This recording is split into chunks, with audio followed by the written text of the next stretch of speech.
say that if asked to comment, I can say something about Kamma. Who would say that? Be honest. Usually you all have a view about everything, right? But Kamma is one of those things you have a strong view about, right? And how many of you would say that, I don't even know why I'm here. My wife insisted, so I'm here. But actually I know everything about Kamma. Okay, this talk, it's not about psychic powers, okay? It's not about psychic powers. It's about science. It's really about the science of the mind. And I thought this photo was quite brilliant because it's an imprint on the mind. Okay. It was supposed to be common questions or comments, and then the second column appears, and then my answer, but like that, lor. So we make do. The first column is usually somebody's opinion about what Kamma is. So, have you found yourself asking this question? I do like that got Kamma, no? Must put it Singlish, you can identify with it very quickly. Do you think that this particular action will lead to a karmic consequence?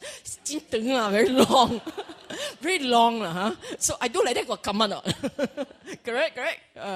So the assumption in that comment is Kamma is cause and effect. Yes? Fair conclusion? So my answer, which would have been unveiled dramatically, is not so. Okay, next question. Next assumption. Oh? Why he's so bad, but his Kamma so good? I love it, with a Singapore audience and our Malaysian counterparts, we can do that. And you will understand, to the point. Kamma is about justice and equity. Answer?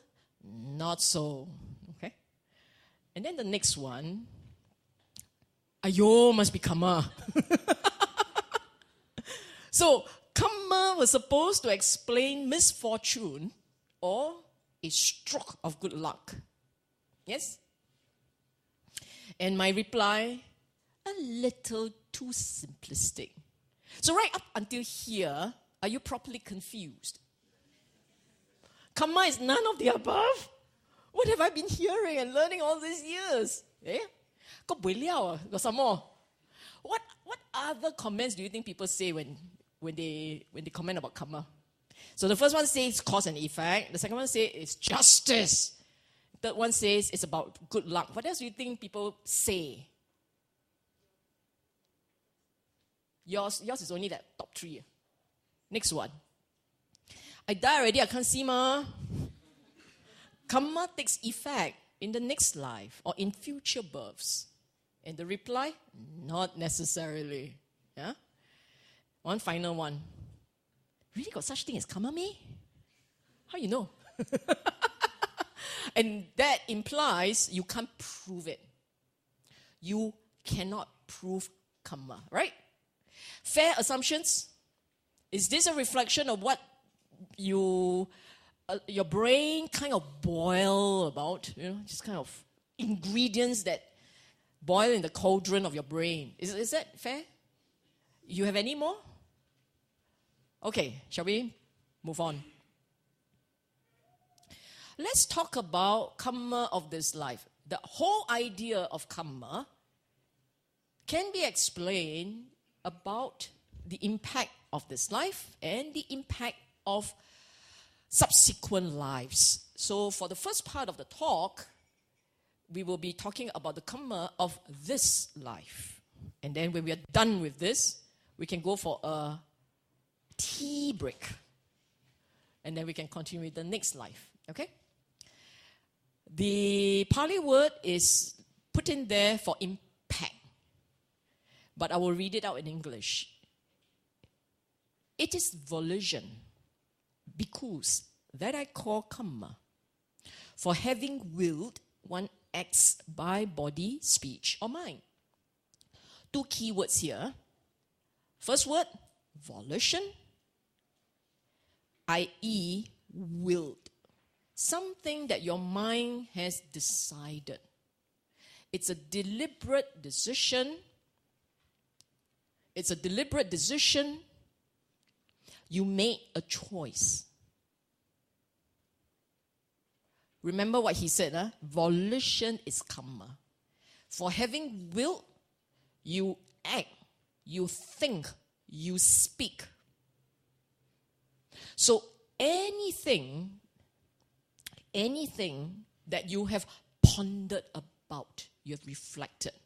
Now let's talk a little about this decision for a consciously willed choice or decision chosen with intent, right? That's Kamma. How do you make decisions? Let's ask yourself this question. How do you make decisions? Why do you end up choosing this or that? Let's just reflect on this. You all make decisions, right?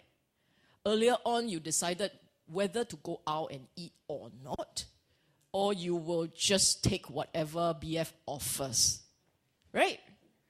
Or you may have to choose between sitting on the floor, where you are closer to the action, or you will sit in comfort on the chair and be able to observe from afar. Yeah? You see, you make decisions. Now, what goes into the making of decisions, depending on your character? You could be rational, pragmatic. So you weigh options logically. You think through in a very cerebral way. You think through, and then you decide. Some of you are very emotional. I cannot think so hard. Feel can already. I feel so. I decide.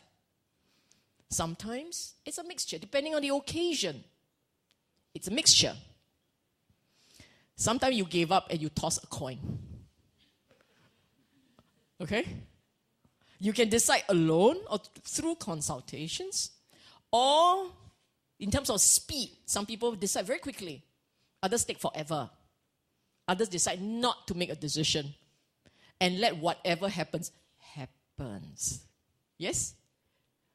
Do you agree with this kind of laying down of the possible manner in which you make a decision? Yes? Who is number one? Nobody use brain. Okay, then you better put up for number 2. Everybody use heart. Seriously. Huh? You know the words, by head, by heart, mixture. How many of you, number 1, don't have? Number 2, I don't feel right. Number 3, the rest never make decisions. The rest toss a coin. Is that fair? I'm trying very valiantly to wake you up. But I think snooze is winning. Okay. I'm taking you through this because I want you to think. Let me share with you my observations about how decisions are made, okay? You assess a situation, you collect information, you make assumptions, you have your biases, you form opinions, you weigh options and calculate costs and benefits, and so on. This is not the end. Is it correct or not? In any decision that you make, we're not just talking about the more complex one. What do I do? He has proposed. Those are the ones that happen once or twice in your life. If it happens on every weekend, you have a problem. But it's the one that happens every weekend, every day. Should I do this or should I do that? Do I wear this or do I wear that? The kind of pondering, right? Is this how your mind typically, is this kind of a process? I want to point you out to your mental process before you decide. Remember what the Buddha said? Having willed, volition. Volition is Kamma. For having willed, you act. And you look at this. By the time you make a decision, you would have done so many things in your mind. Okay, this is really... The volition does impact and shape the conditions of the mind structurally, organically, chemically, psychologically. What does it mean?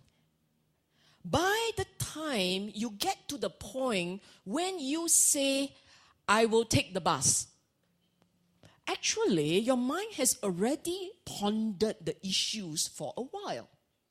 Isn't it? No? So the Kamma of this life, every new decision, choice has impact on the Kamma, on the brain, sorry. Every thought, every word, every action will impact the brain. Every time you think negatively, it leaves behind a chemical imprint.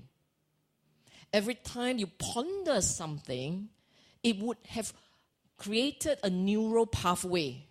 A neural pathway. And the more you think about something, the greater the impact.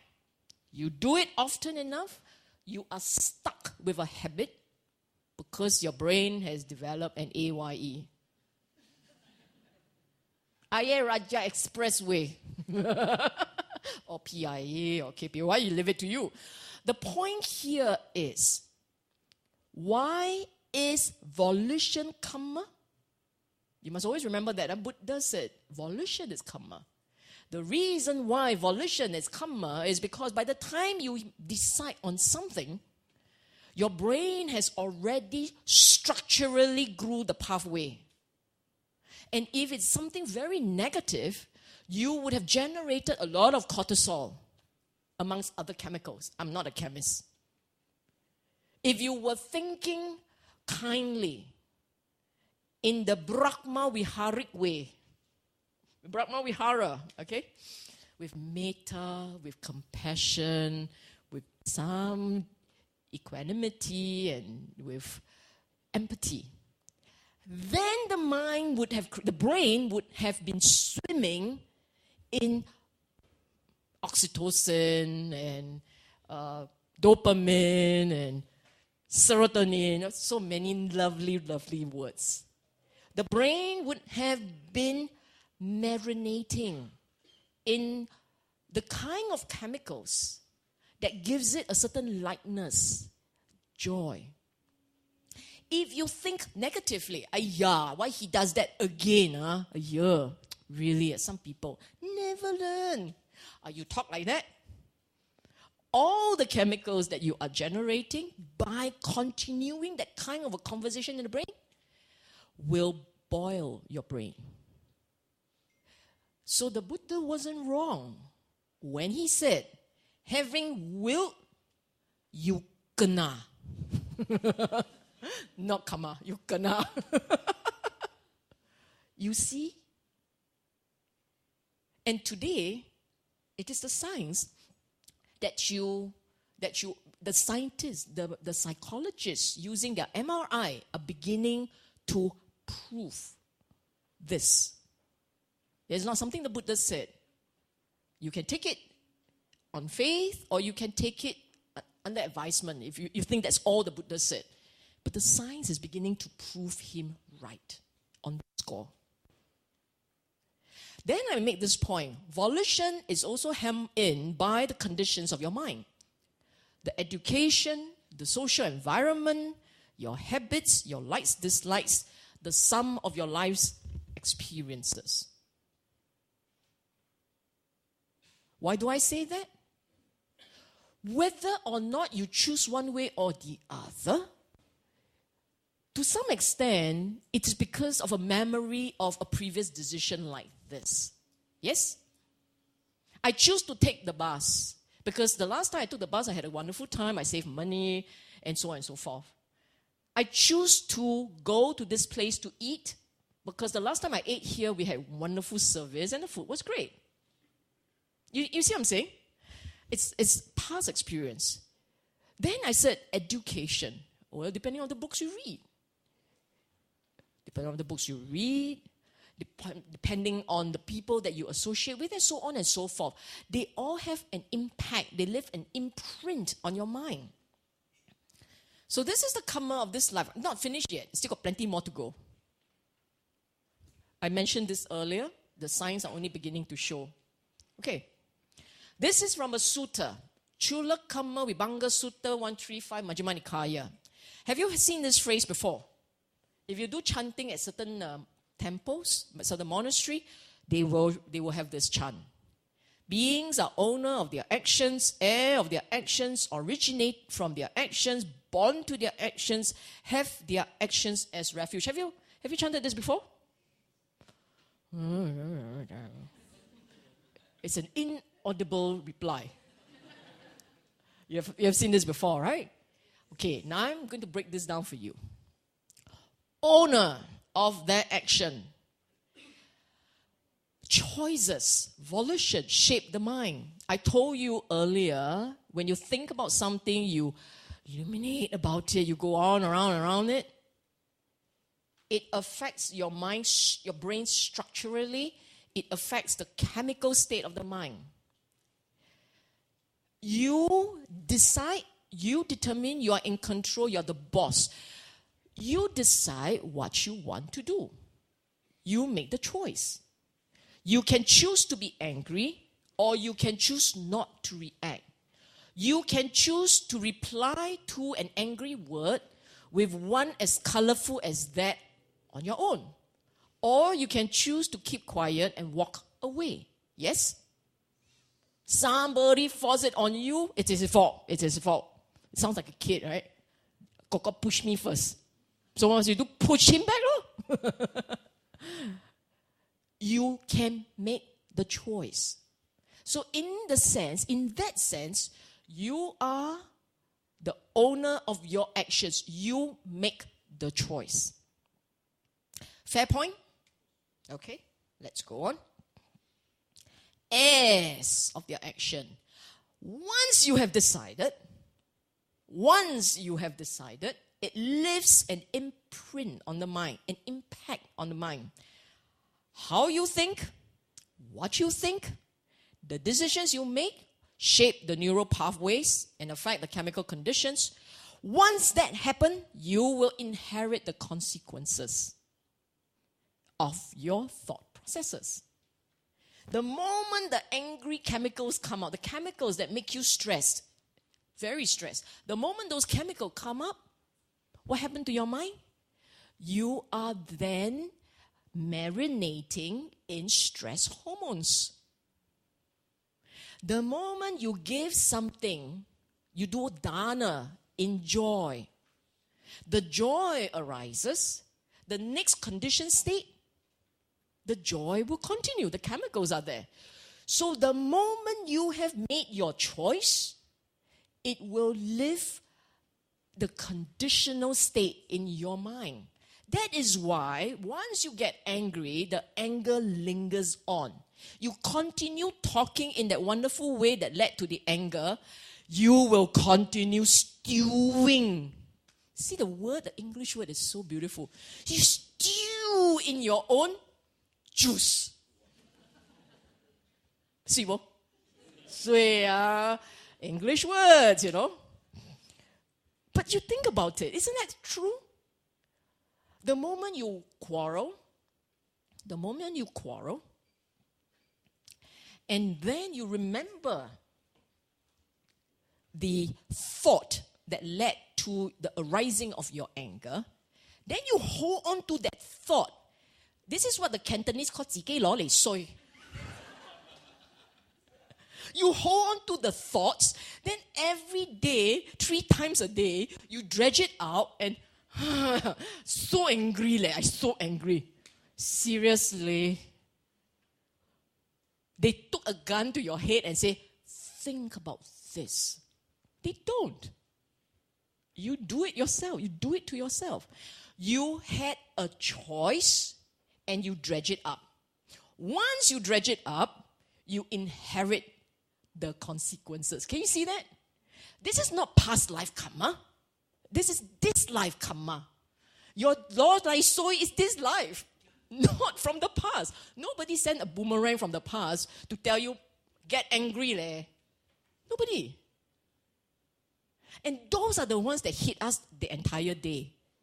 If you think about it, right, here you are afraid of the boomerang from the past. What's going to happen to me? What's the past karma that comes to me? Really, those will come once in the blue moon. And sometimes blue moon come also, they don't come.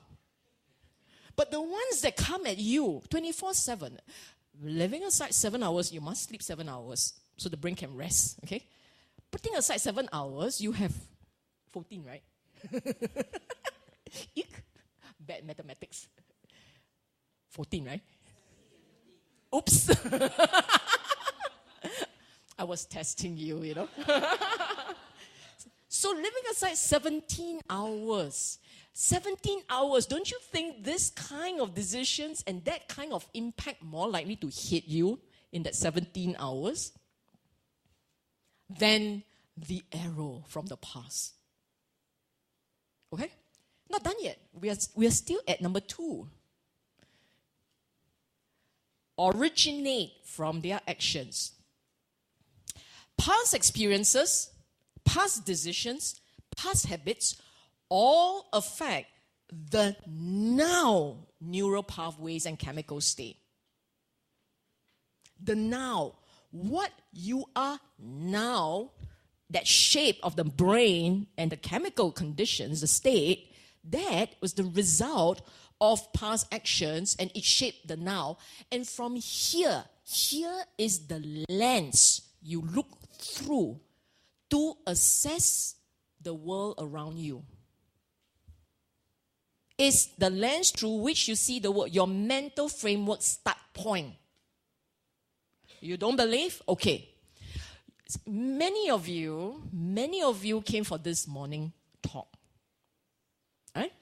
And then, because you were diligently listening, you remember a substantial part of the talk.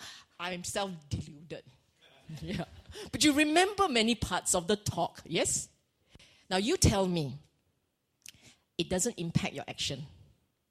Does it? From the talk onwards, you have a new angle of looking at things. Did it affect a little bit? A little bit. It does. It will. It will. So every moment you are gathering material. Some of the materials made so much impact, they stick with you.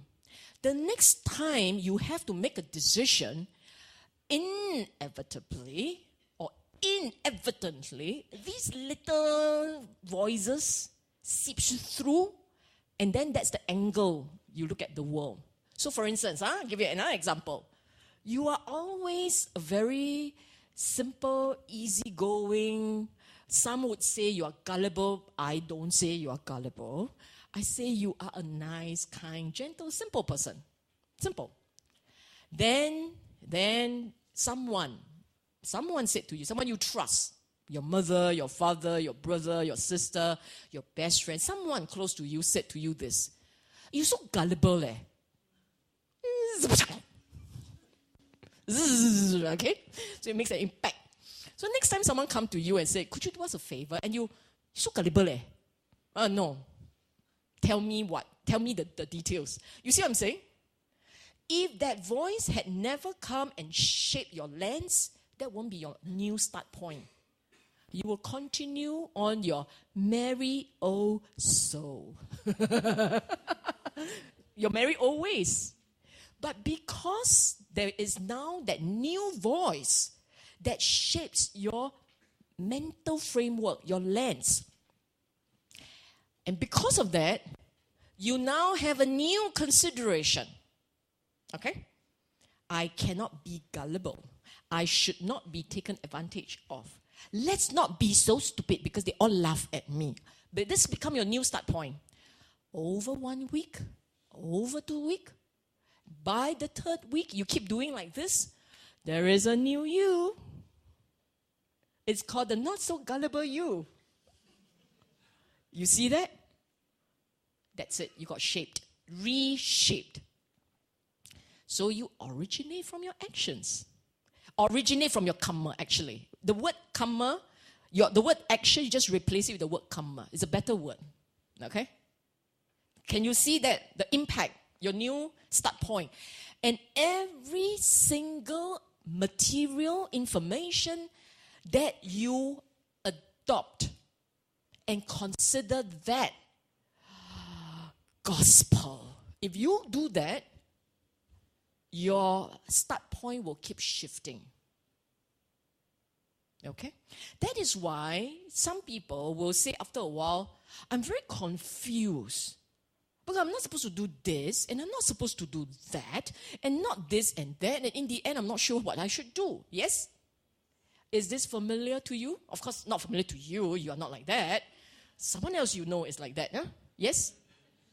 Because everybody around them talk too much, lor. And then whatever thing that people talk about, they like, they embrace. You embrace too many conflicting advice, you will end up conflicted. Up, blur. Okay? Next. Born to their actions. Hard to break out of past habits. You entrench them well enough, they become instincts. Therefore, fettered and locked. You ask yourself, how many times you try not to behave in a certain way ever since you became a Buddhist and a member of BF. And you're surrounded by Kalyana Mita of the first order. And everyone is inspiring everyone else to do the right thing. But you still lose temper. Don't know why. Do it often enough, I know why. You have to break the habit. And then comes this one, because you break the habit. It can happen. This is what the Buddha said. Possible to change. If you can understand the mind's nature and operating system, you can overcome habits and tame the mind. You can bring the mind under control. Because of this possibility, the mind, Kamma is a source of sanctuary.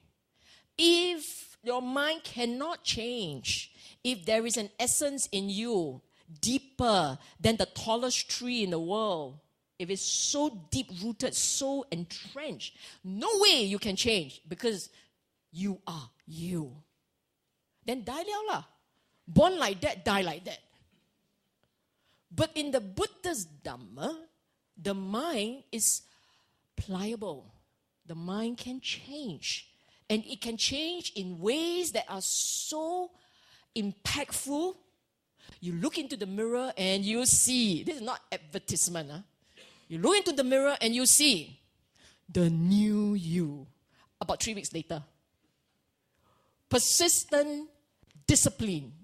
Over time, it can change. Yes? Wow! Thank you for the overwhelming faith. When I say yes, your correct reply should be yes. It is important to believe it. If you said, I believe in the Buddha and I have faith in the Dhamma, this is a 3-line words. 3 lines. if you internalize these 3 lines and make it a wise saying in life, something to reflect upon in life, you will find yourself slowly transforming. I will use the word transforming because it's an evolutionary process. And it takes time. That is why the Buddha always said, his Dhamma takes time. Gradated practice. Takes time. Now, having said this, now this is not in the lecture notes. I will just insert this point because it came up.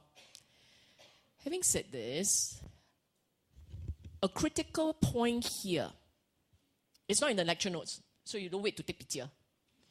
A critical point here is the concept of anatta, substancelessness. It's the concept of anatta. The word anatta, you know, soullessness, substancelessness. That word is intimately tied to the word Kamma. Intimately, tightly intertwined. It's because you are anatta that Kamma can change you. If you were atta, then sayonara, nothing can do anything. You're fixed. You're born fixed. You will die fixed. But because you're anatta, Buddha said, we are anatta.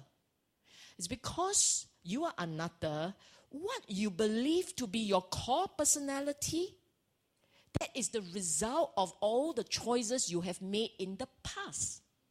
And your belief system, which have been shaped by teachings of the past. And after a while, old habits became hard to break. But if you believe in anatta, you believe in the Buddha, you say you have faith, you believe in the Buddha, then you must believe that applying his teaching, putting them into work in daily life is a way of fixing the mind gradually, slowly, but it will happen.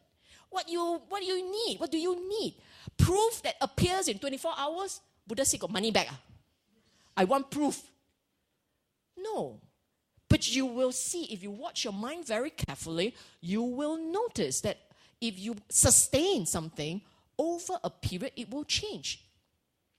In fact, today, the neuroscientists are saying, the reason why I kept saying 21 days, 22 days, is because the neuroscientists are the ones saying that it takes 22 days for the brain to start rewiring. And once the rewiring starts, it starts. You will begin to feel the change. Someone said if you have a depressed, I think it's a neuropsychologist. He said my problem is I don't remember his name, but never mind, we will look for it. What he said was, if you're depressed, if you have a problem with depression,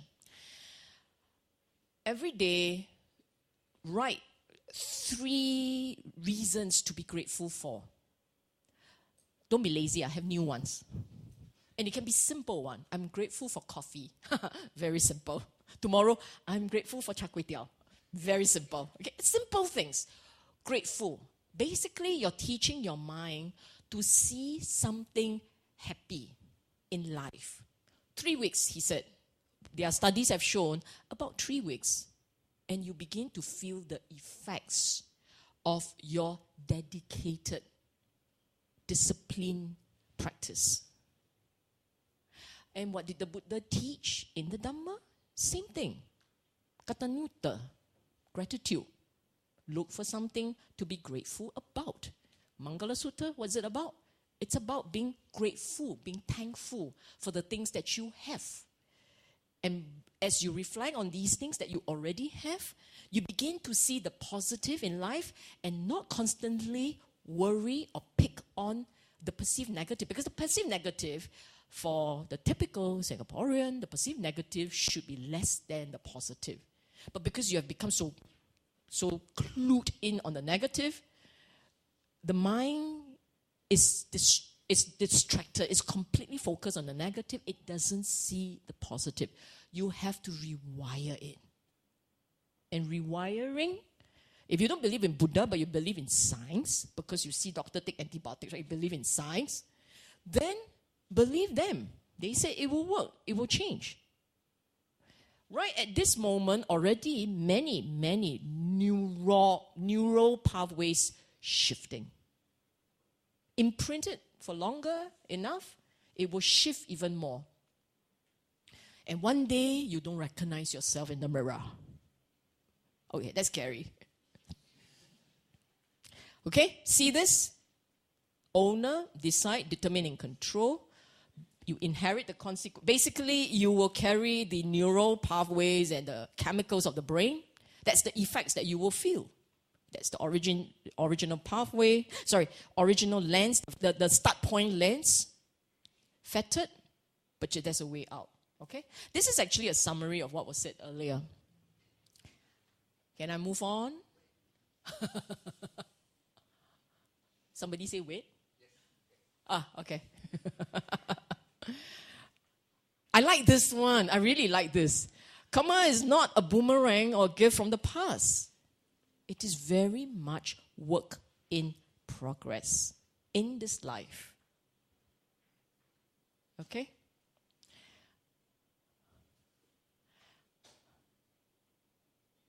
I'm waiting for the hands to drop down. To sum up on Kamma of this life, Kamma is not causal, but conditions. And these are the conditions. Kusala and akusala choices. Kusala, translated often as wholesome, but I like the translation done by Banteji. He calls it skillful. It is always easier to just give in to your instincts. You want to scold, the words come out. That's easy. If you want to scold, but you say, Lun, practice, let go, then you must swallow the words harder. Isn't it? So more skillful to be able to overcome arising negative mental states. More skillful. And every time you successfully overcome a negative mental state, every time you successfully do it, what must you do? What must you do when you successfully tahan the negativities? What must you do? Pat yourself on the back. Pat, okay? Why? Because you're human. Human needs encouragement. If you're not getting it from the people around you, do it for yourself. That's cheap. Then some of you so clever will say, yeah, but then that one prideful. Suda lah, just pat lah. Don't think so much. When you think so much, you run into trouble. Okay? Feelings and desires. How do they shape your mind? How many times you make a decision based on feeling? I don't like him, I'm not sitting next to him.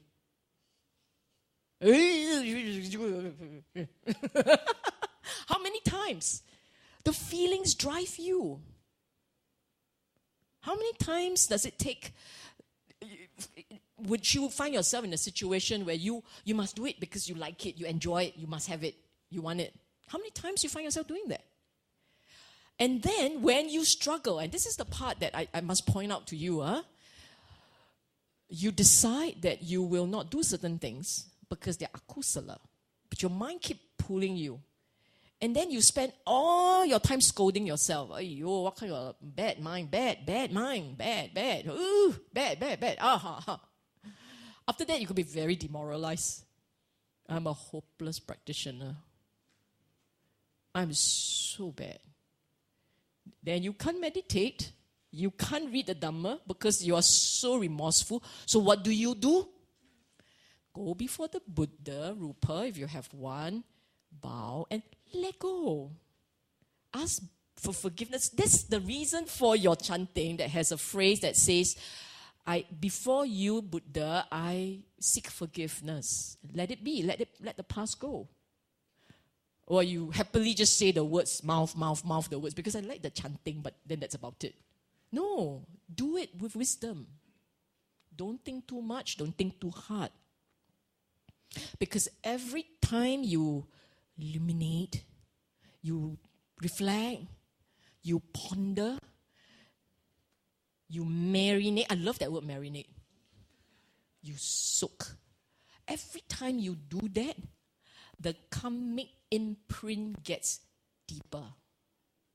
It gets deeper and deeper.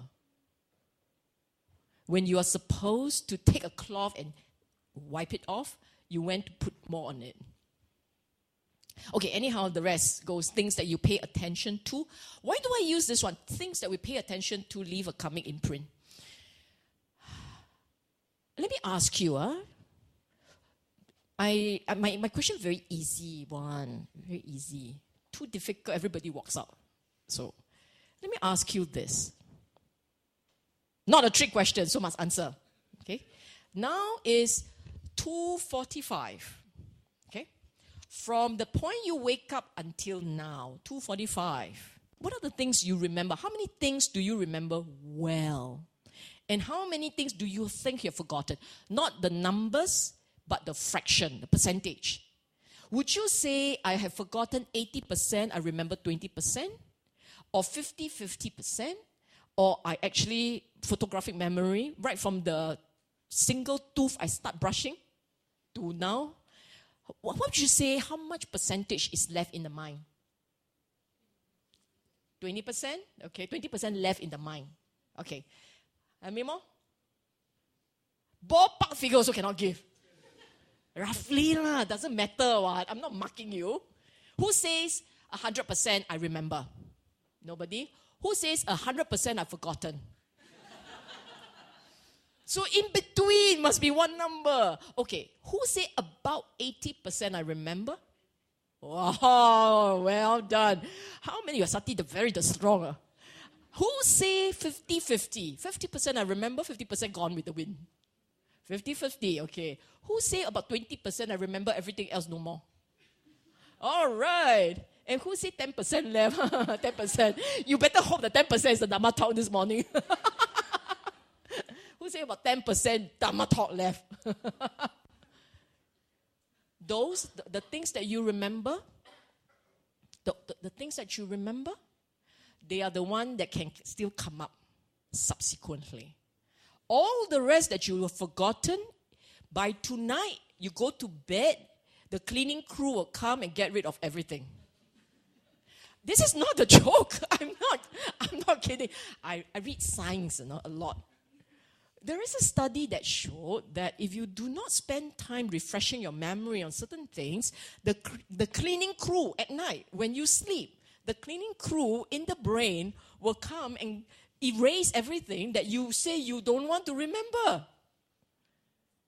Everything that you don't want to remember, they will come and they will press the button, and then everything, and then that's it. They got rid of the data bytes, the byte space, for tomorrow's activities. Interesting, isn't it? That's how the brain works. That's so interesting. So, what's the moral of the story? Don't think of the past hurt. Better to reflect on the Dhamma. So that when the cleaning crew comes at night, it's not the Dhamma, they got purged. Get it? How scary is it? Everything you learn today, tomorrow must watch YouTube. Because nothing left, got nothing left. And you want your mind to be a nice, clean place. Because you got to live with it. If your mind is messy, you got to live with it, isn't it? Okay. People we associate with, quite obviously, isn't it? The odds are people make a deeper impression than Dhamma.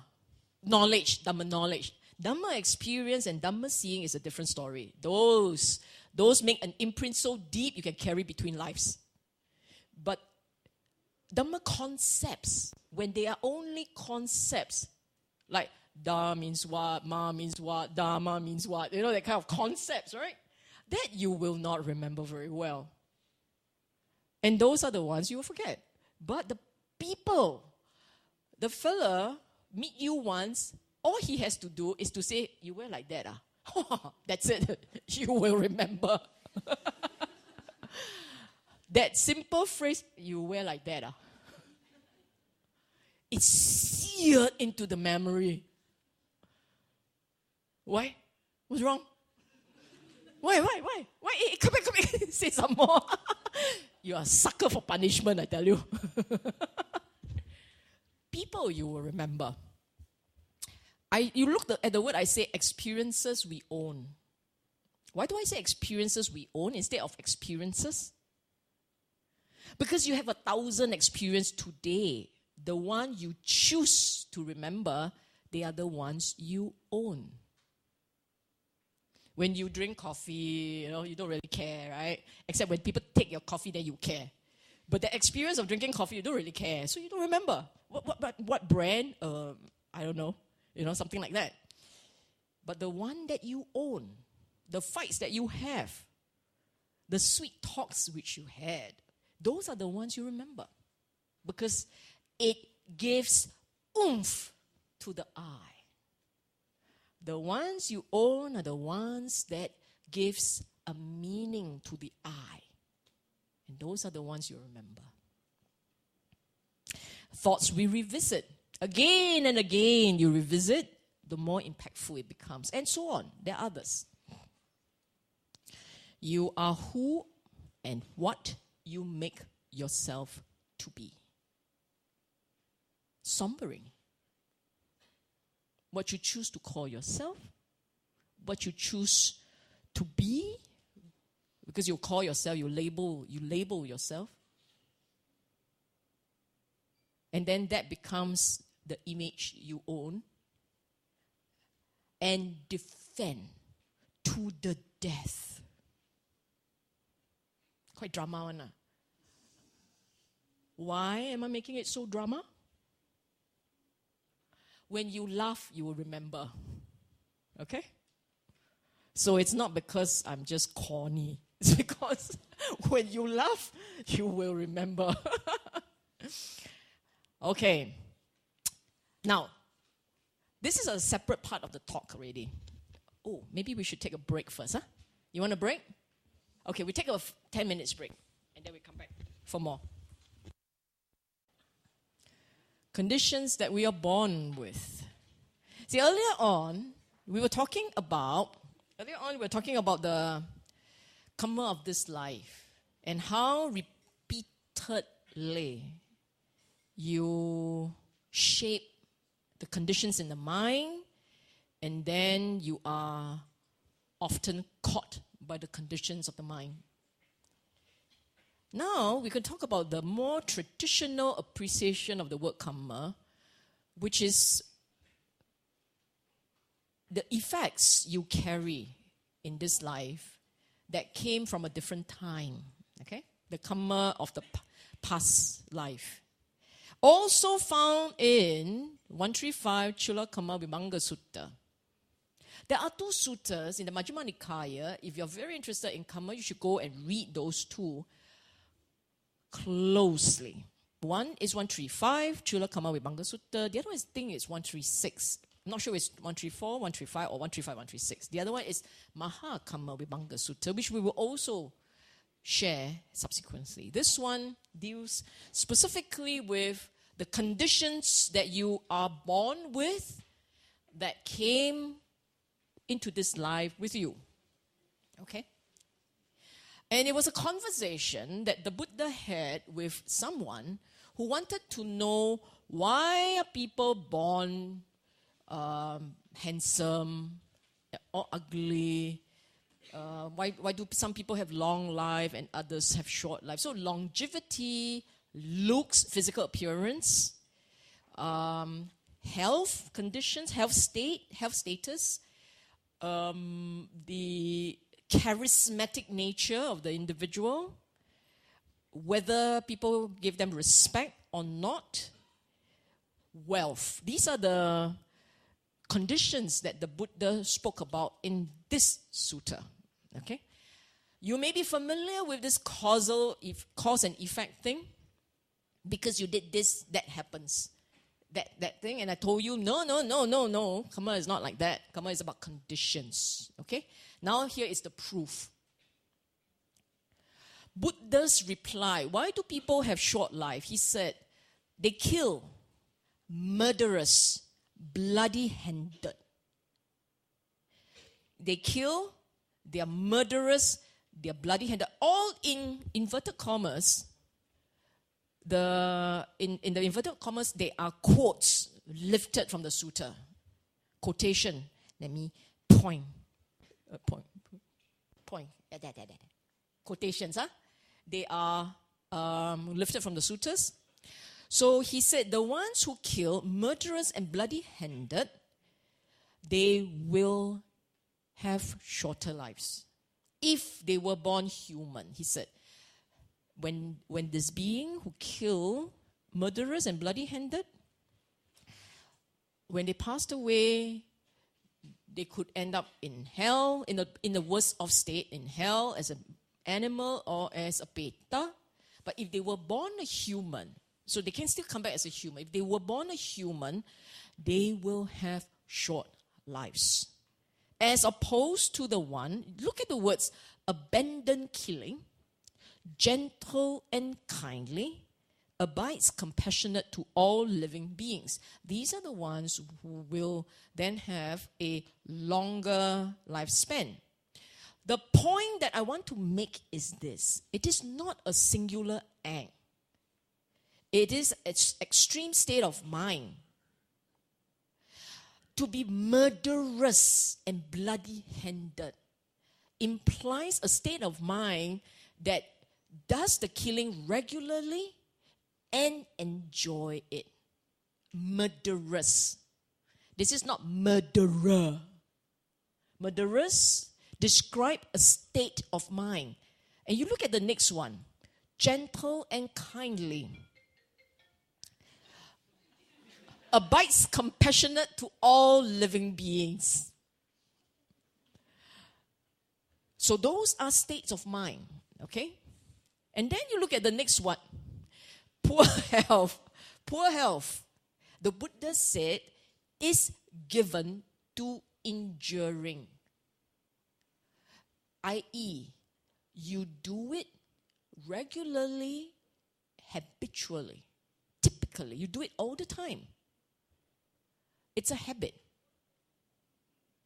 And then when it comes to ugly, I decided I'll just put all the negative ones. If I put the positive ones, you guys will go, I'm not like this, I'm not like that. The ugly is the one that you get scared of, right? I mean, the bad ones are the ones you're worried about. Not so much when you are actually quite nice looking, you say, I'm not good enough. That one is not content. This has nothing to do with Kamma. Kamma of this life, not from a different time. When we say ugly, right, it's a irregular feature that doesn't meet the regular standard of attractiveness. You must process the words. Meaning doesn't meet the normal standard. Otherwise, everyone is okay. Okay? Look at what he said. Of angry, irritable character, even when criticized a little, he is offended. Becomes angry, hostile, resentful, displays anger, hate, and bitterness. I say, not Buddha say. I say, dosa galore. You can't help yourself, but you are flooding with angry energy. If you find that you are of this nature, not too late to change. You work very hard, by the end of this life, you're fine. Next life, you come out average. You negate a bit negate. And then actually quite cute. One of this sutta, right?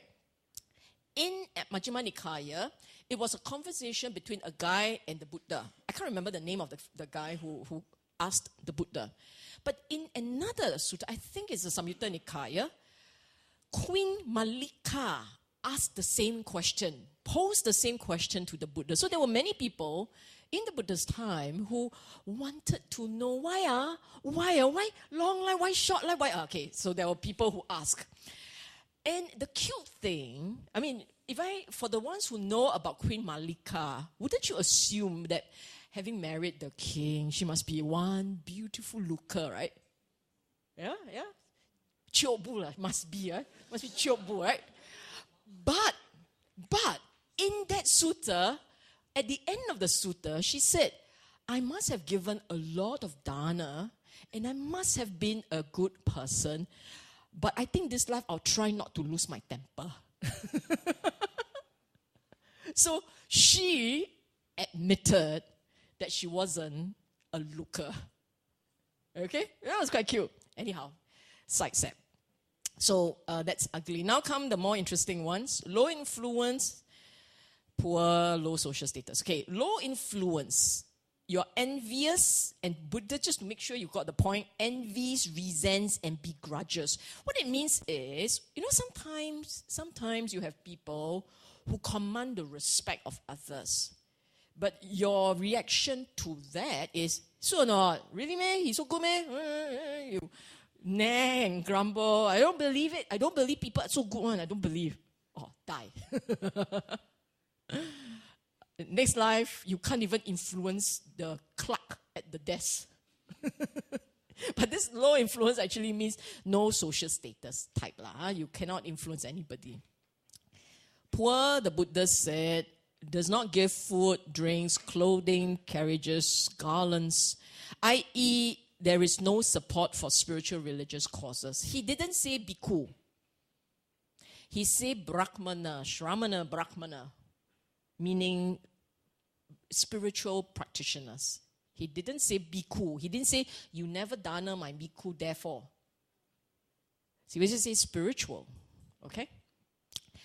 Under low status, this one is obstinate, arrogant, does not pay homage to one, does not rise up for one in whose presence he should. So too much pride, too much arrogance. The result is that others also no su hok you. Others also see you no up. Okay. Now, let me just explain a little about low influence and low social status. These are mental states. You say, how does it come? Well, think of it this way. Are there individuals that you have encountered? Let's just think about it. Are there individuals that you have encountered and the guy hasn't done anything, but instinctively, you look at the fella and your ego flares. Have you encountered that? Your ego, okay, you are not like that. Okay, fine. But there's some individual that somehow trigger the worst in you. You see the fella already, you're bosong already. Ever not? Do you know what I'm saying? You don't know what I'm saying? Really? You have absolutely no clue what I'm saying? Can you see sarcasm working all over? Huh? You know what I'm saying, right? There are some people, for whatever reason, he hasn't done you any wrong. All he did was present his face. And then you have this really odd reaction. Then you ask yourself, why am I like that? Because you are not like that to everyone else. You are good, practicing, sincere practitioner. You're not like that. But with regards to certain individuals, you are like that. And then you wonder why. I call this mental energies. Mental energies. You say, but I have no psychic power. This is not psychic powers.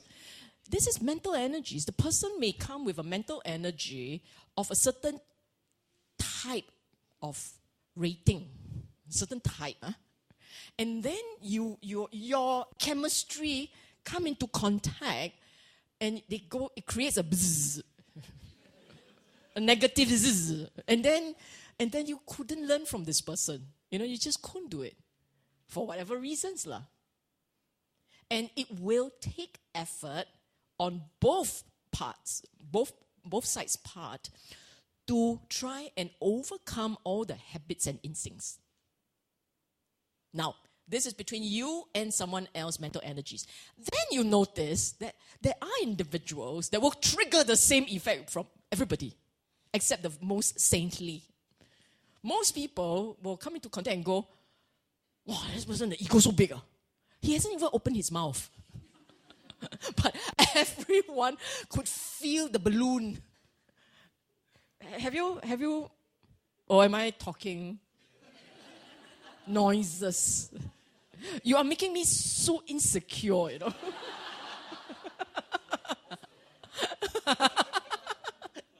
Yeah. So you know what I'm saying, right? Okay, the ones that trigger a communal ego defenses, they are the ones with this problem. Okay? If you are not of this nature, then it's okay. But if you are of this nature, then, yeah, Lord, we will have to fix it. And it can be fixed. These things can be fixed, not a problem. Come on like this doesn't mean you stay like this, and I will show you in another slide. Okay, low intelligence. This one came from the Buddha. Basically, the point is, one is caught up with material pursuits and did not reflect more deeply on issues of spirituality or morality. If you spend your time hunting like a worm, because if all you're interested in is make the next dollar, get the next advantage, you're like a worm view to the world. There's a whole galaxy of things which you are not interested in. Why? But it doesn't feed my stomach. It doesn't go into the paying of my sports car. Why do I bother? So you kind of worm view to the world. Then like that, lor. Next life didn't exercise your brain enough. Your brain come out atrophy. Okay? Don't you think that sometimes pondering over morality issues takes a little bit more effort than just earning the next dollar? Sometimes it is tough. You struggle with your conscience and the whys and the whats, and you ask yourself, why must it be like that? What does it mean? Those can be quite what should we call? Mentally challenging. As opposed to, you want to buy or not? $5, you want or not? Fellas say, okay. It's quite easy, ma. Okay? $5 easy, $50 harder. It's all about management. Okay, now we're going to talk about the Kamma of the next life. And I want to make this point. In one lifetime, you would have made numerous decisions and choices. Sometimes wisely, sometimes not. And the sum of all those swirl around and produce effects when the conditions are right. Hear this, Now I'm going to show you the slide. Maha Kamma Vibhanga Sutta 136. Critical point, the working of Kamma was extremely complex, even more so the Kamma that transcends lives. This didn't come from me. This came from the Buddha. So in this sutta, it was a conversation between the Buddha and Ananda. And in this conversation, the Buddha said, there are practitioners with great meditation skills which enable them to see karmic rebirths. That enable them to see the rebirth of other beings. Some of them, when they observe, because you can't see everything, right? You can only see selective parts. So he said, some of them will see this. Someone passed away, and then they got someone they call akusala. People who, when Buddha used the word akusala, it means they break precepts. They are nasty, they kill, they steal, they do nasty things, okay? These people who break precepts and all, he said, sometime they will see rebirth and they see them being born in a worse state. Or they will see someone who keeps the precepts was a good person, and they were reborn in a good state. Then they conclude, Kamma is real. It is real. It shackles you. They conclude. He said, meaning they are correct in certain things. They're correct in saying that can happen. He saw the person in one life being nasty, got reborn in a worse state. He gave them that. Correct in the seeing. He saw this person, nice person, reborn in a good state. He gave them that. They saw that. He acknowledged it. But the conclusion, Kamma is everything. Shackles you. He said, I don't give them that. And then came this one. Some can see an individual, akusala, break precepts and all, got reborn in a good state. Or a good individual got reborn in a bad state. And then they conclude, no such thing as Kamma. And the Buddha said, yes, they saw, but conclusion wrong. Okay?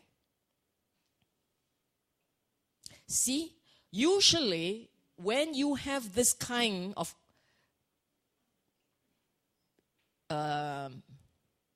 link, bad people, bad rebirth, good, your instinct would be justice.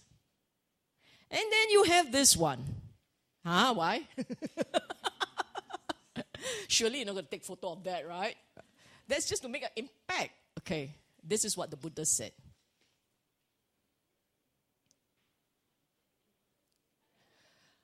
This individual, what I said earlier, that you live a long life, you have done many things in life, you could have done something good, and what is good would be felt as pleasant.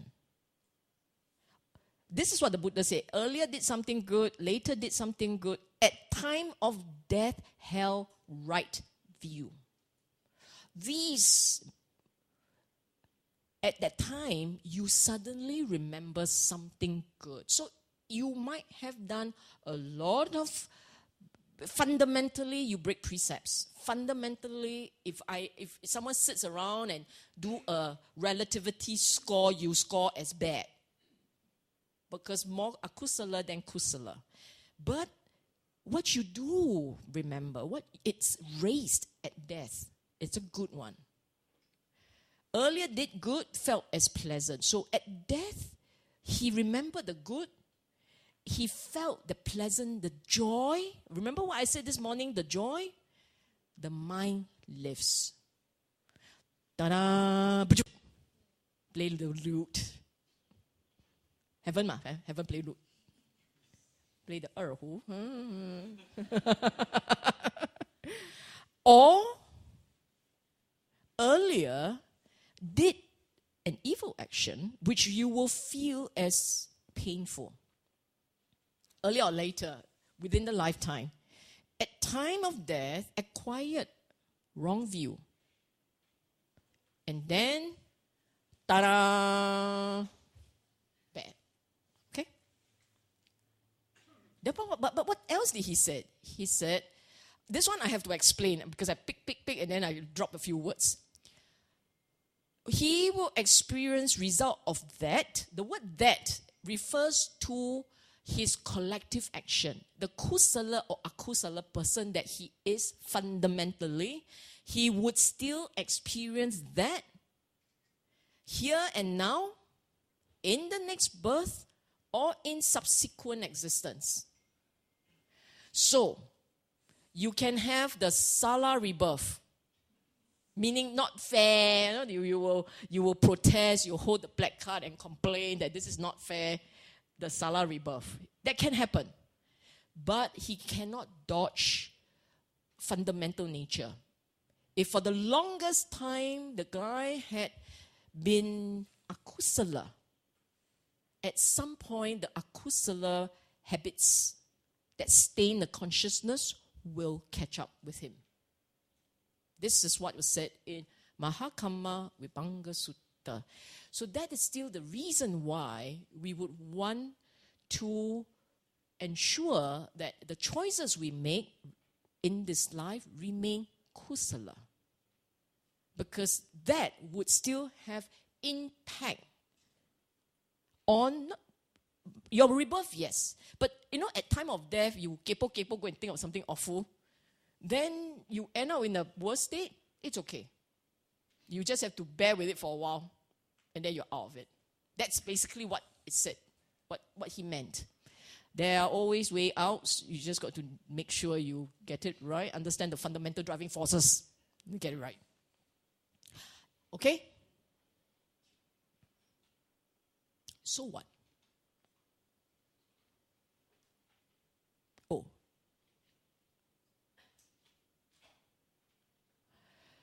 Wait, I'm not sure.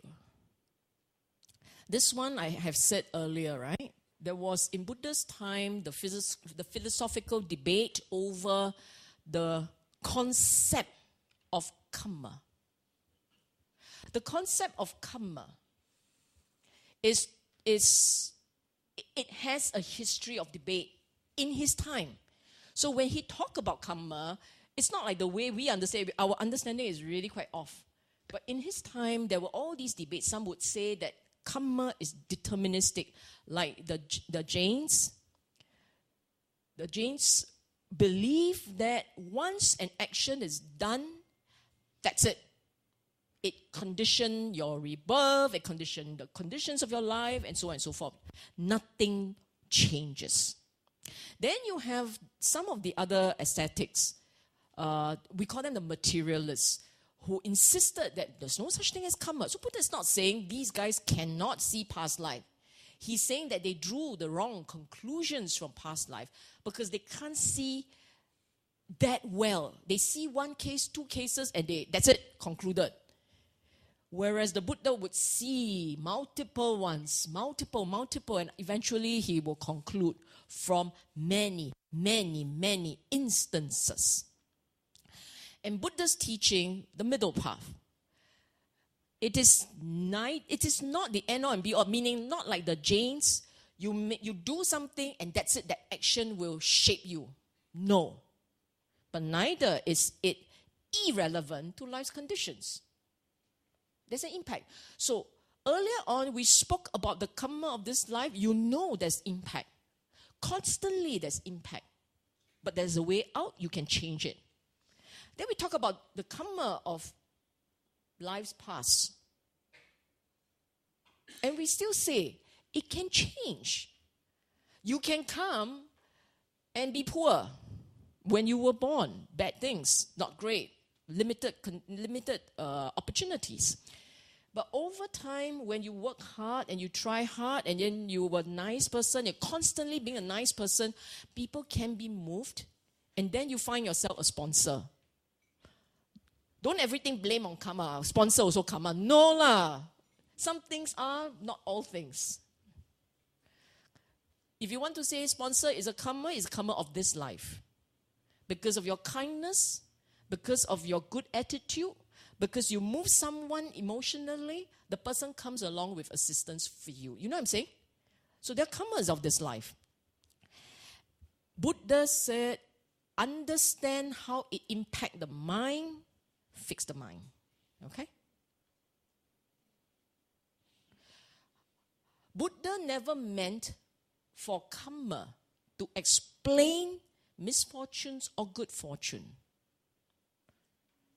That would not be meaningful to the spiritual practice. When the Buddha introduced a concept, he always ties it back to the spiritual practice.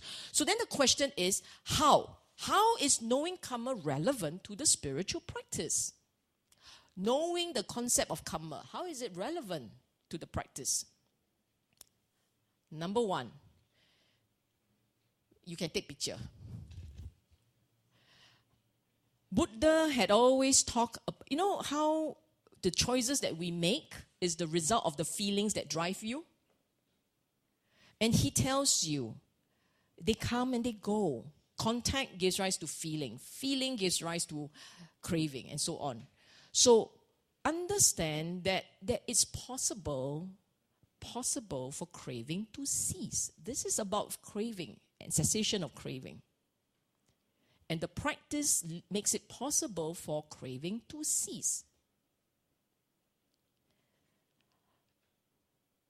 Understand that Kamma is the result of your mind's instincts and habits, and that you are in control of the conditions. You control the volition, which then creates the condition. And you create often enough, you have to bear the consequences. But it's not the end all and be all. You can still fix that. And moment to moment to moment, you could be generating new habits, new Kamma. The point is impermanence. Impermanence and practice can make the difference. Okay?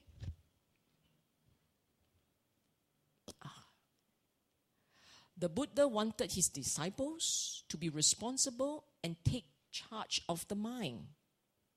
You are the owner. Take charge of it. You will bear the consequences, so choose wisely. Every moment is a new start point, and anything can be fixed with wisdom. Take charge and shape the mind. Yes, you are bearing consequences, so it's heavy. But if you do not believe that changes are possible, you wouldn't even try. And if you believe that you are stuck with certain conditions of the mind, let's just say that if let's say you are sad and you're experiencing depression, if you believe that this is a constant for you and there's no way out, then what happened? 我死了算了，对不对啊？ You may then decide that no way out, what's the point? But if you believe in the Dhamma, you believe in his teaching, and little parts of the teaching, you draw some comfort in, then that comfort will keep you aligned to the path, to the practice, and you keep going in the belief that things can change and you can shape the change. Okay?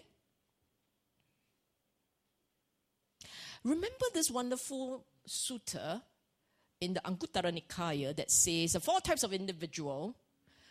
One who goes from dark to light, another from light to dark, another progressively darker, meaning dark to dark, and then the other one light to light, bright to brighter.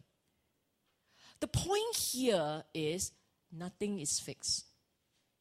It is really your choices. So here he says, be master of your own destiny. Otherwise, he won't teach it like that. If indeed you have no say, then the Buddha will say, bright see bright, dark see dark. But he make it really complex. Huh? Got 4 types for you to choose from. Okay. I love the word so much, I just put it all there. So you got really inspired writing, right? They all appeared. Now you read and be inspired. Conditions do change. The individuals can make significant, the point is significant differences. It's all about what you think, your attitude, what you think, what you believe, and your courage, your character. There are character qualities that predispose one to success, and they are the ones that will lead to failure. This is from the Mangala Sutta and the Parabhava Sutta. That's why I would strongly encourage you to reflect on the Mangala Sutta and the Parabhava. Don't see them no up. Just because the Buddha lay down one by one, and then it seems to be like singing song. You say, this is not the core of Dhamma, this is not the core Dhamma. This is for lay people, nominal Buddhists. No. Did you realize that Mangala Sutta takes you all the way to Nibbana? Right at the end, it's all about realization. So essentially, it's painting a journey of the mind, starting from what helps you to live a happy secular life to what helps you to taste a successful spiritual life. That's the Mangala Sutta. And the Parabhava Sutta is about how things can go terribly wrong by the choices that we make. So those are beautiful suttas. If you want to teach your children anything, and your children ain't going to listen to you going Four Noble Truth and the Eightfold Path, then why don't you just go on and on about the Mangala Sutta? Chant it in English, unless your child speaks Pali. Otherwise, all those wonderful knowledge and wisdom is not going to get into the kid. The rhythm is, but not the wisdom. Okay? So if you really want your child to learn something beautiful from the Dhamma, actually choose these suttas, these two. And if they learn in English, they can apply it in their life. They learn it in Pali, they apply it in your life. That's about it, okay? And the final point, in understanding Kamma, actually, if you begin to understand what was shared this afternoon, you begin to understand that, yes, I can make a difference with my mind, but it would take time. And you must have the conviction it can be done, okay? And then in the meantime, you accept the conditions of life, the vicissitudes, the ups and downs of life.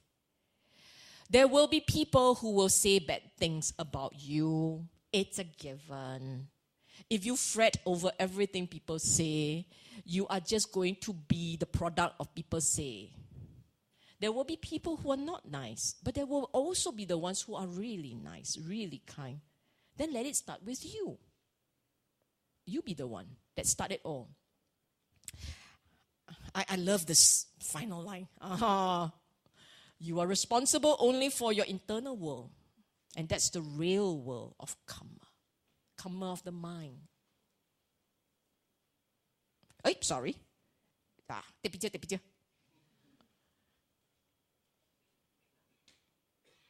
Agree? You can't be responsible for what's going on out there. You can only manage the ones in there.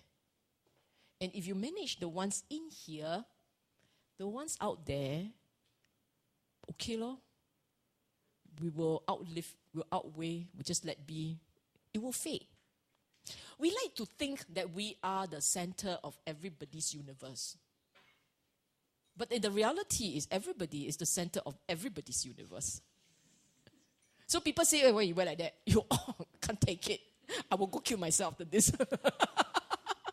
Kill myself over bad fashion choices.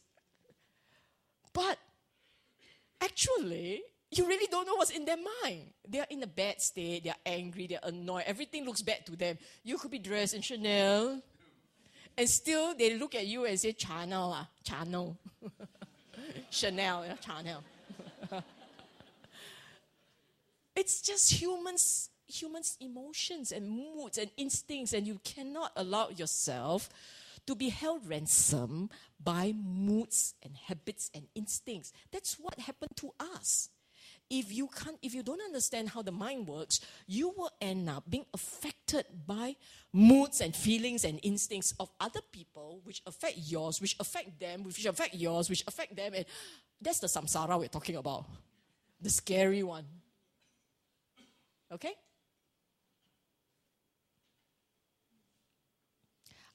This is like a summary table, yeah? Summary. We talk about the air.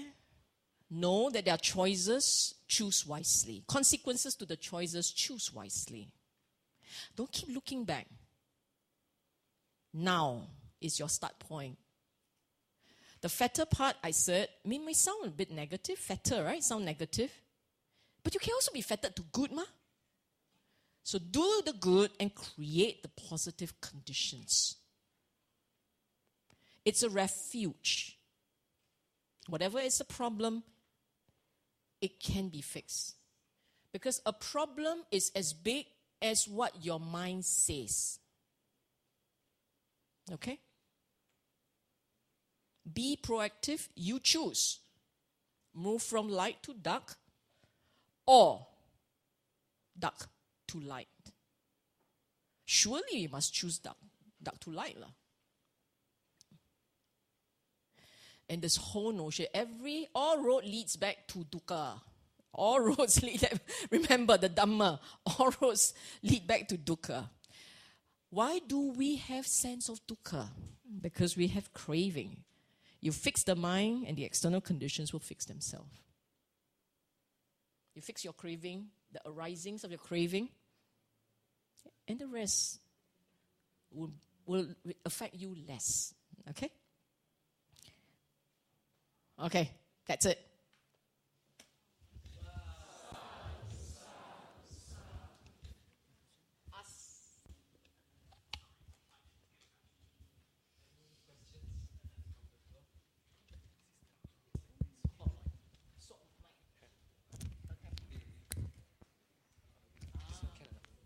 This is the one that stops working halfway. Any questions? Anyone?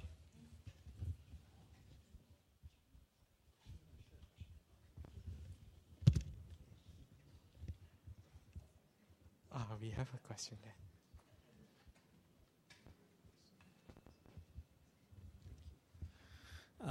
Talking about the karma going from one life to another, what will be the media to transfer what you have done in the past in your current life? Media? Means, is there a book somewhere which record what you have done, good, bad, and which is transferred by someone? What is it? This one was not explained by the Buddha, the actual transmission device. So I wouldn't try and explain that, because to do that is to do a sub commentary. You know, right? The Buddha's Dhamma is captured in the suttas. And then the teachers, in subsequent time, to help their student understand, began to explain the words, and those explanations became commentaries. And then, because they were so they were profound and complex. Then subsequent teachers decided they will comment on the commentary. So those became sub-commentaries, the tikas, okay? And then in some places, they have to explain the Buddha, and then after that the commentaries, and then the sub-commentaries, and they became the sub-commentaries. I don't approve of these, I don't approve in the sense that I don't want to contribute to the spectrum of knowledge. So I can't explain the transmission device. I will say it in the way that that makes sense. The more complex ones I can't, but the simpler ones I can. As I said, for instance, now the wealth one I can't, okay? But the mental energies one are easier. You look at little babies. Babies.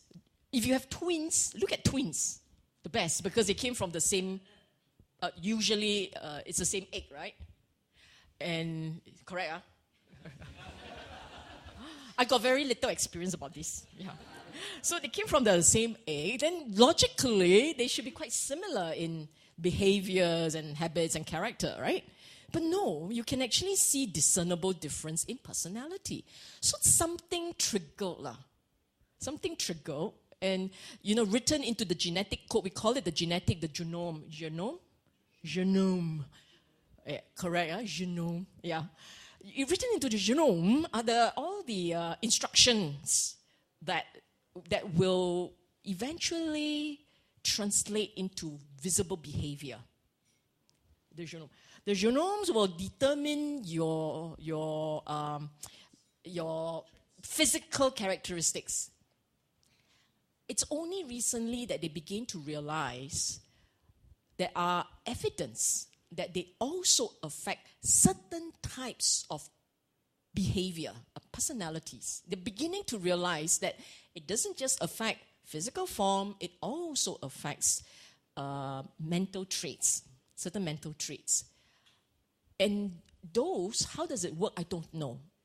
But it seems to be embedded somewhere in the DNA. And you know what's really fascinating? Parents with PTSD can also pass some parts of that genetic, pass the manner in which the body reacts and the mind reacts, they pass that to the baby. Rather odd, isn't it? And so the child comes up with inherited types of habits and instincts and emotions, sometimes. And then it's a lifetime of learning, disciplining, rewiring, resetting the mental conditions. Okay? So sorry, I can't answer it perfectly. I have another question. Really? This time is related to external things and internal things. Okay. If you let go with the external things, how is it that you can change things in general? Means you don't take responsibility compared to society or justice, or you let go things because, okay, I let go, I will adapt myself, but you don't try to change the world. You don't try to change things. Okay.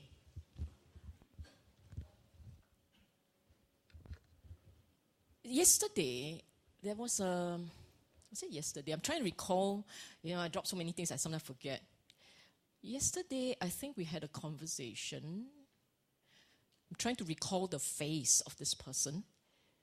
And the conversation went like this. It's either yesterday or the day before. We had a conversation. Yeah, now I remembered.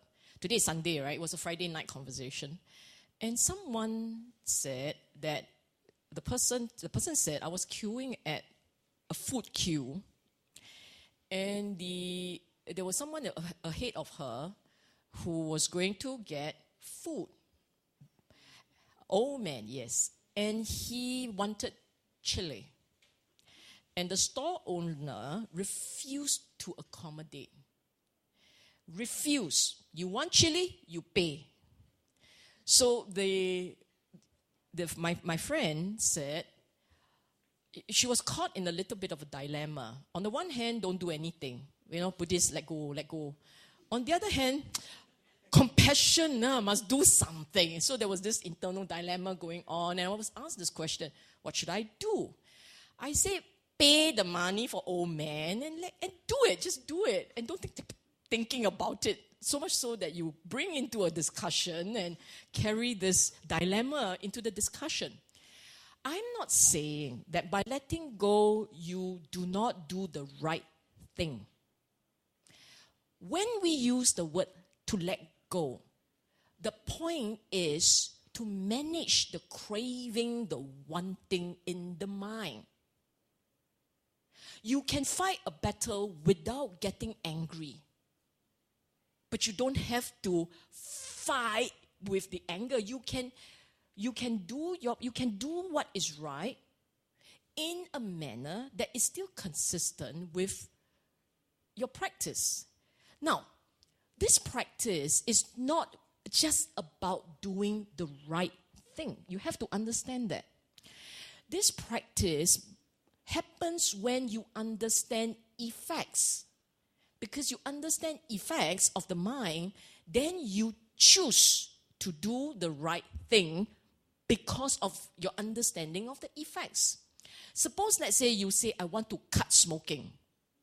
Why? Because the doctor says smoking is bad for me. But you don't really understand how it works. They just want to cut and cut. Sometimes it works. It cuts. Sometimes it doesn't. You keep toggling. The day you see a documentary or the day you witness for yourself how the cells mutate as a result of the external environment impacting on the cells, you will change your mind. That is cutting with wisdom. So, in the practice, it's about understanding how craving, how wanting, even when the wanting is for something kusala, like the Dhamma, like justice, like equality, even when it is chasing after something good, it creates a lot of pain for the mind. And if you say that the mind I don't want to feel this pain all the time, then can you do something without the wanting? Can you do that? And we know in the Buddha's time, he went around and helped people without that craving. He proactively went. He proactively went after a serial killer whose Kamma would have ended him in hell. He went after the guy.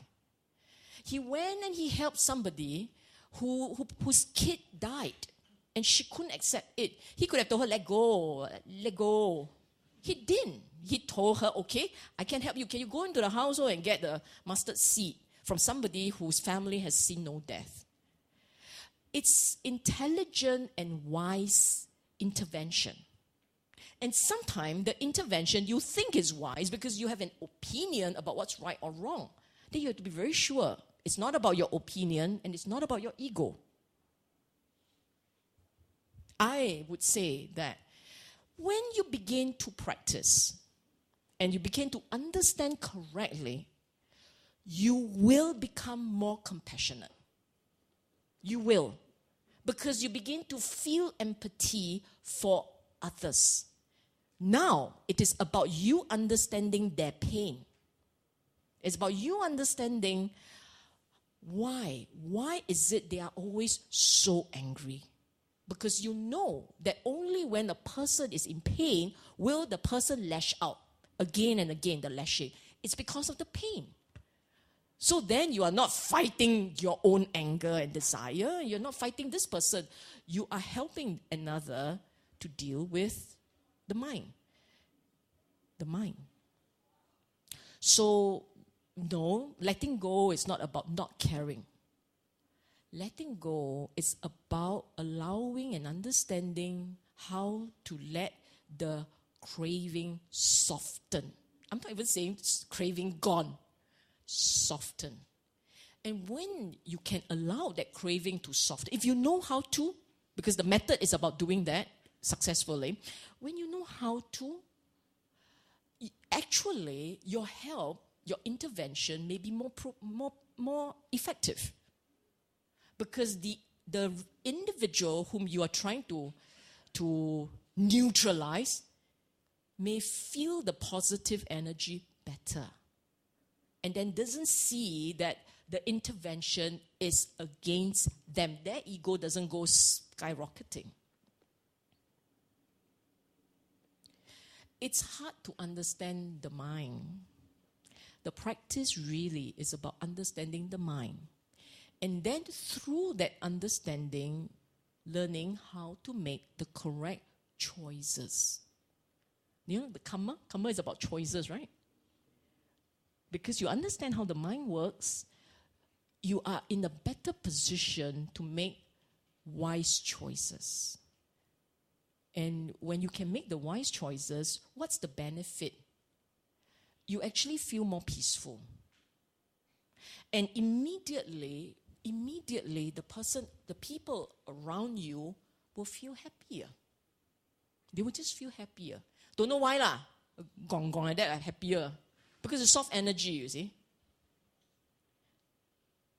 Okay? All right, any question?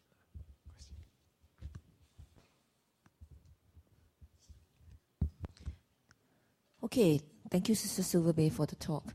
This morning, somebody brought up weighty karma. Perhaps you could elaborate on it here. Okay, that's the first question. Second one is people always talk about or other teachers also talk about last thought moment before you pass on, and it will impact your next birth. So could you actually talk about that too? Thank you. Buddha talk about that. Maha Kamma with Bangka Sutta, Buddha talk about that. Okay, weighty Kamma. This weighty Kamma thing actually was used to describe a specific kind, 5 specific kind of activities. The killing of the mother, the killing of the father, the killing of an arahant, the wounding of the Buddha, and creating a schism that tear the Sangha. Deliberately creating the schism that tear the Sangha. Okay? 5 types of activities that will weigh so much on the mind, that once they have been undertaken, nothing else can neutralize cannot dilute the stain on the mind. That's what it means. So you want to kill the father, you kill the mother, just take these 2, because no Buddha around for us to injure. Even if you kill father, kill mother, quite tough. Your mind will go a little messed up. Okay? But let's just talk about the kind of events in one's life that sometimes you can't quite neutralize. You can say things and try to overcome the effects, but it just doesn't work. Certain types of activity, I don't know. There may be certain types of activities. Like, for instance, some people may just be the knocking down of a dog. Unintentional. Absolutely unintentional. But you can't forget because you feel so bad about it. Then it got a stain somewhere. Yeah, stain. Because you keep bringing it up. And then when you bring it up, it disturbs the mind. And then you're not happy. The mind gets heavy and sad. Okay? So the idea here is there are certain activities that can, because this is very individual based. It's the individual who feels bad. And when you feel bad, then it weighs down the mind in terms of the mental energy. And give you many moments of melancholic reflection. I should write poetry.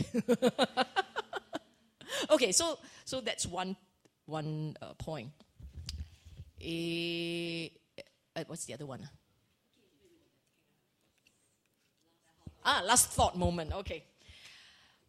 Now, you remember what the Buddha said in those extracted quotes?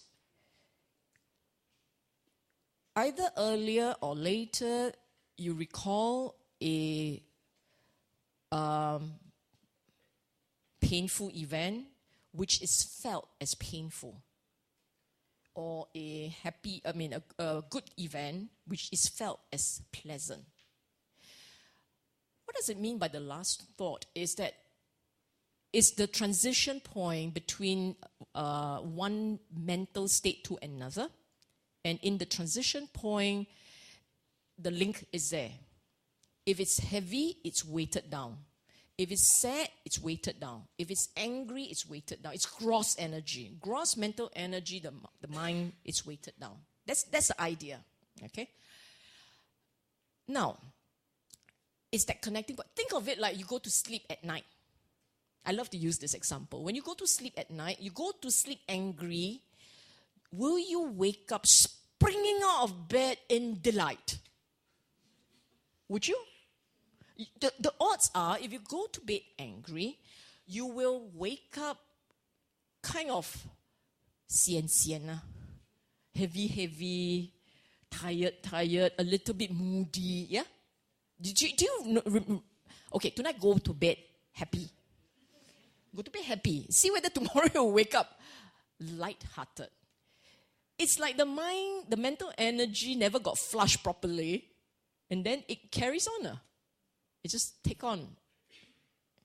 So you will hear in the suttas these cute activities where someone dies hankering after the robe and got spring up again into a bug hanging onto the rope. That kind of cute activity, cute stories, you know. The idea is when it is any kind of kusala mental energy. Kusala means restless, angry, sad, craving, all these things will weigh down the mind, weigh down the consciousness.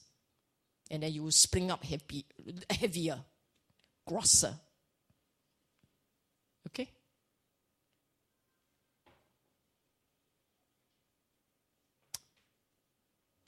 Okay? So, any more? One last question? Yeah.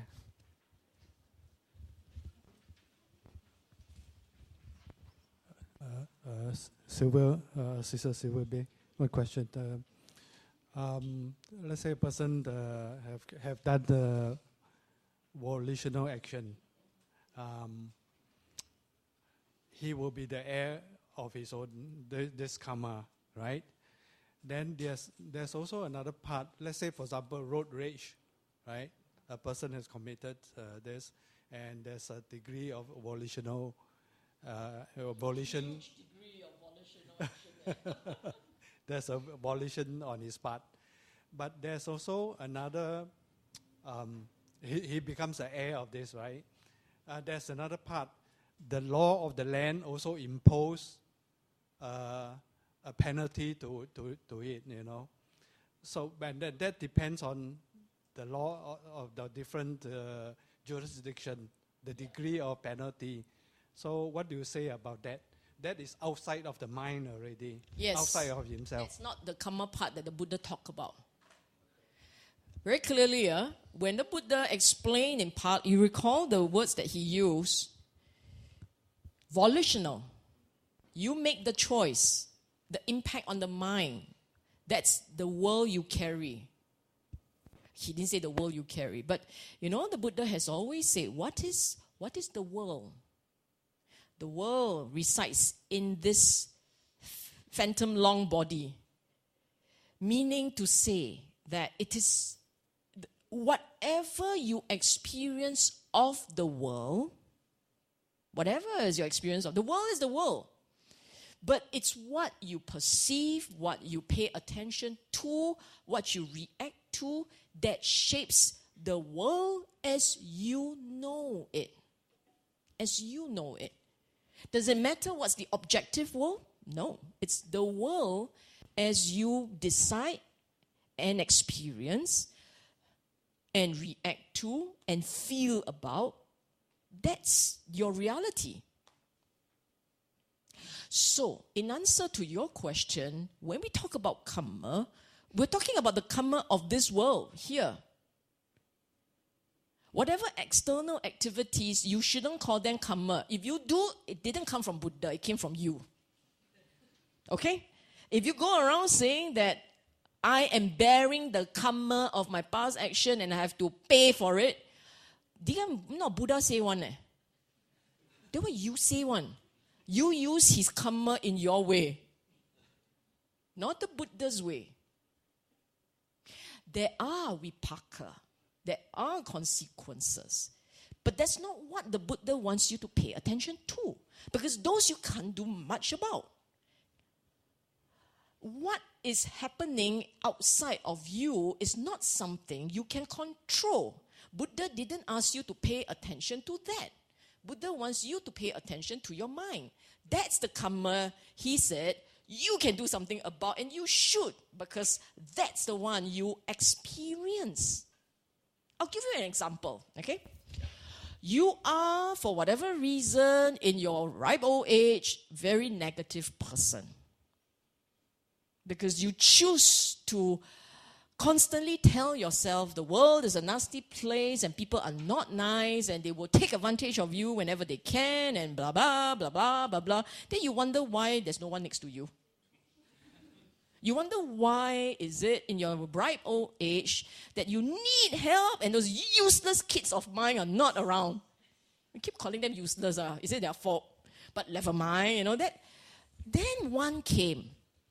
And then your mind goes, he's here for my money. You think I don't know?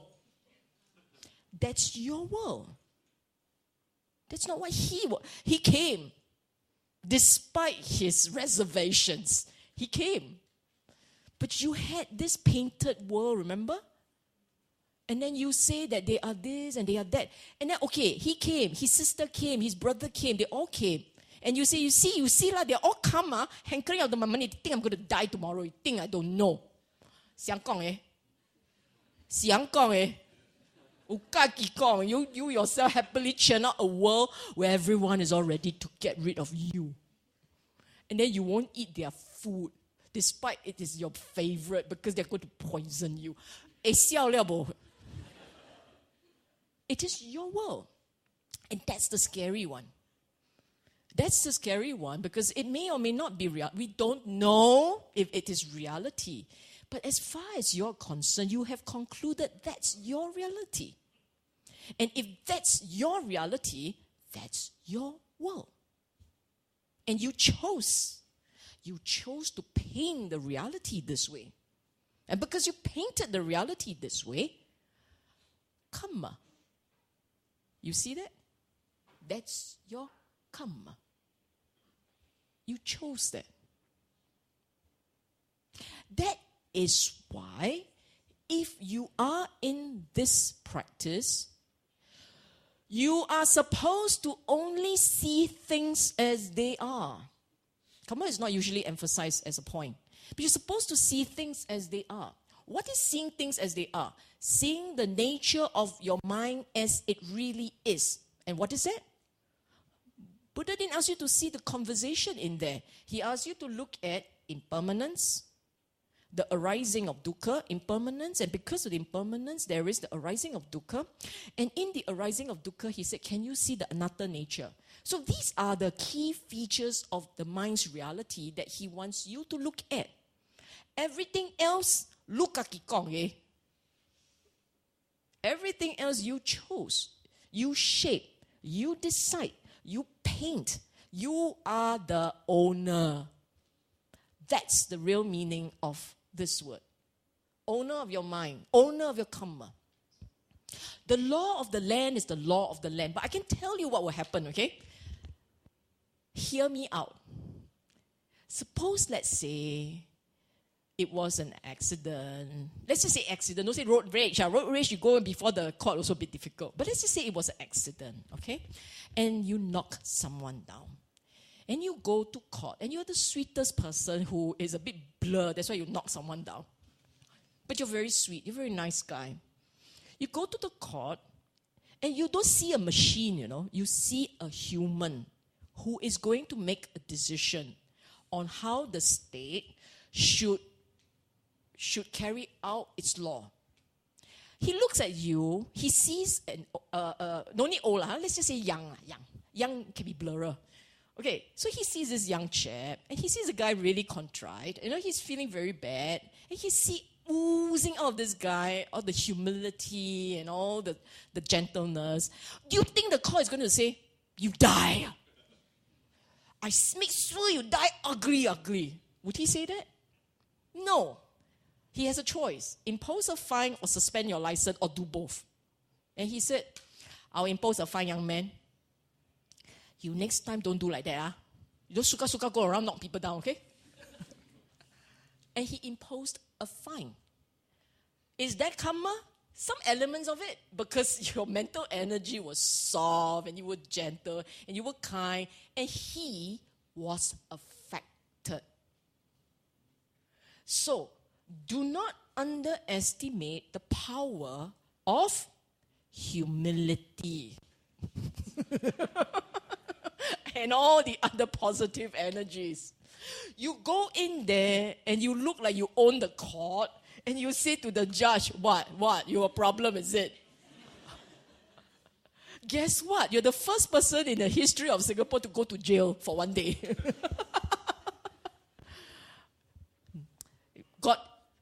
As long as we are dealing with a human, humans relate to each other and the mental energies therefore count.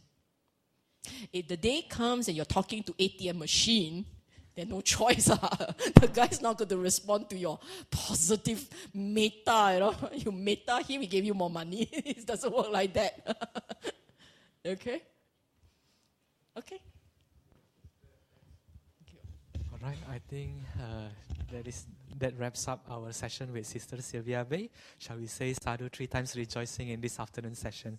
Sadhu, sadhu, sadhu.